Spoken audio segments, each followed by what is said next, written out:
Okay. Okay, hello and welcome. I'm Ryan Lindauer. Thank you for being here. Thank you for having me. So I'm going to be asking you a few questions about something that I feel is important for other people to have an impact or a say in our country. Okay. So without further ado, I will begin. When you hear the terms division of our country and social unrest, what does that mean to you?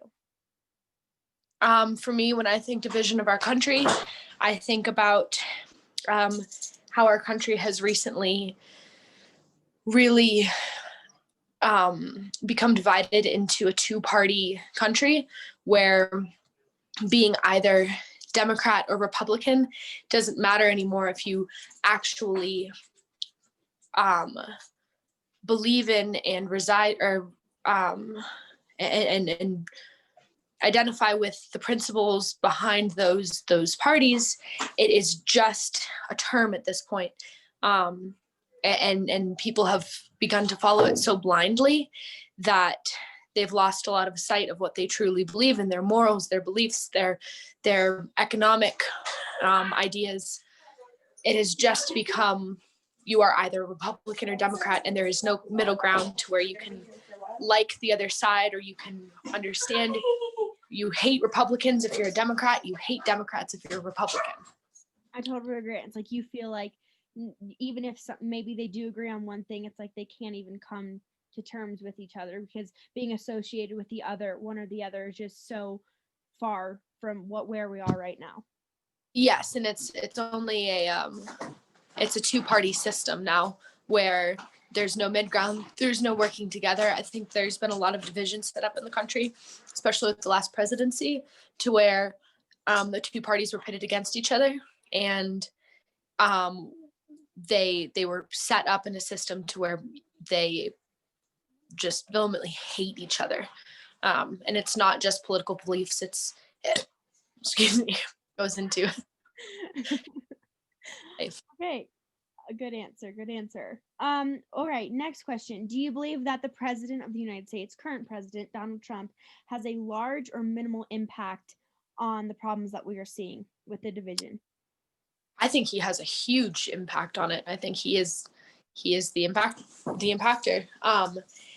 We in our country, we have never before seen such hate groups come to light. I do believe they have always existed, but I believe our president, I believe Donald Trump, has given them a voice and given them, made them feel seen and accepted and heard. I mean, in his debate, he blatantly said, stand by, Proud Boys, and refused to denounce white supremacy and white supremacists. So I think by giving those hate groups and white supremacists and all of these very, quite frankly, scary and terrifying dividers, he has given them too. Yeah, he's given them a platform and he's made them feel seen, and he has also perpetuated it. He has never once said, no, let's get along. He takes to Twitter and he adds fuel to the fire. I think he's a reality person or reality show personality. And I think he thrives on drama and hatred and craziness. And so when you take to Twitter and you tell your base, who could have initially just at 4 years ago, they could have just liked Trump as a candidate, thought that he had political beliefs or socioeconomic beliefs that aligned with theirs, voted for him with that. But he has made it so much more. I mean, people fetishize him almost. People deck out their trucks to prove people. No one has ever idolized or just. It's like it's almost become like a cult or something. Exactly. And so people, they don't just like their candidate and vote for their candidate. Mm-hmm. They becomes an inherent part of their personality, and it's fueled by hate, homophobia, racism, and this weird mentality that showing understanding for people who you disagree with is seen as a weakness. I think he has absolutely perpetuated every problem that we have seen now, because he doesn't encourage his base to get along with anybody else. It's against each.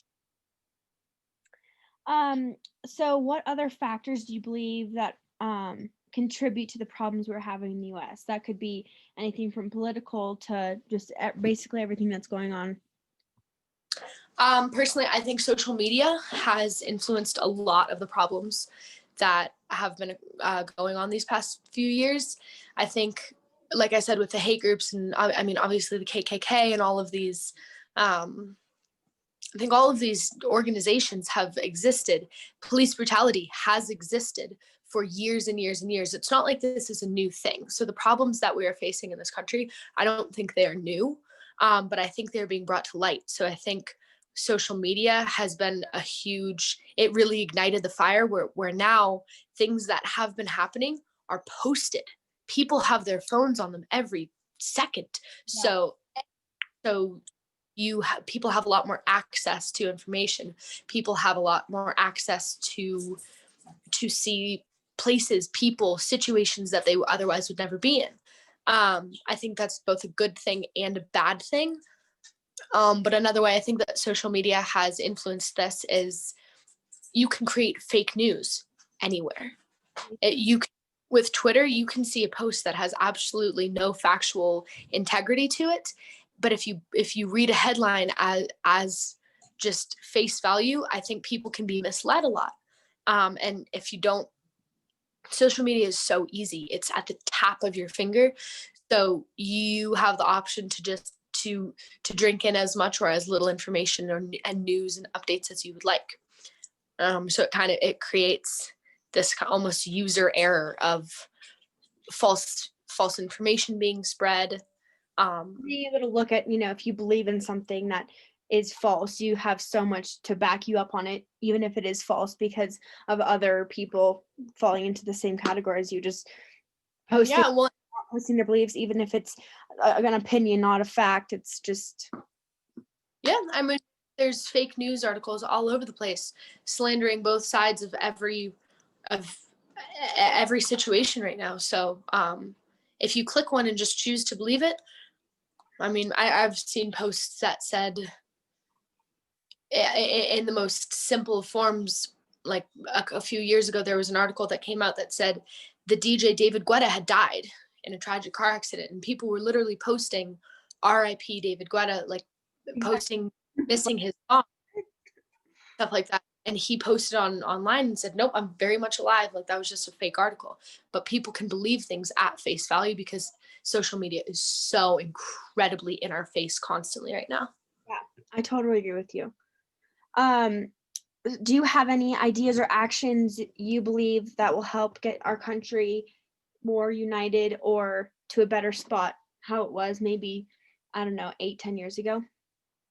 I think unifying everybody, broad and big. Or even just like, our current president, or, I mean, I think that was a big step for us as, Gen Z, and being able to, have our voices heard, and just, coming together as such a strong generation.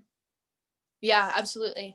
No, I feel like, I don't know, the fact checking. So Twitter has started doing this thing where they fact check, and they hide it like it's a graphic image if there's something that's not factual being said.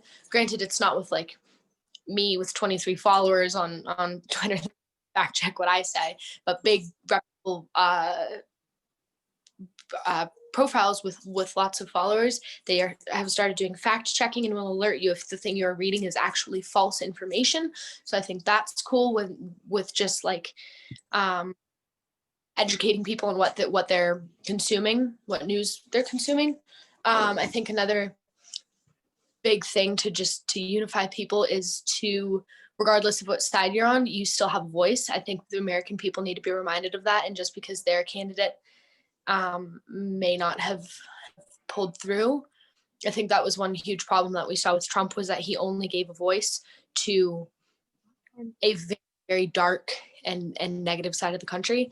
And a lot of people felt seen, but by doing so, it caused such terror and chaos. So I feel like going forward, our president needs to be our president of everybody. And yeah, he needs to give a voice to the people who voted for him and the people who didn't vote for him.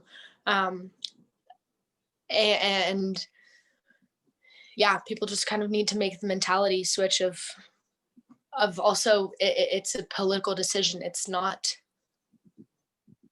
it doesn't mean Like life will still go on. It's like, is that what you're trying to say? Kind of like we're still yeah, like hand in hand yeah. with neighbors and Yes, and I'm gonna kind of take that back because it turned into such a polarizing last few years. So I kind of take it back. There is a lot of weight placed on it, but I do think there needs to be common understanding between all sides as just we're Americans.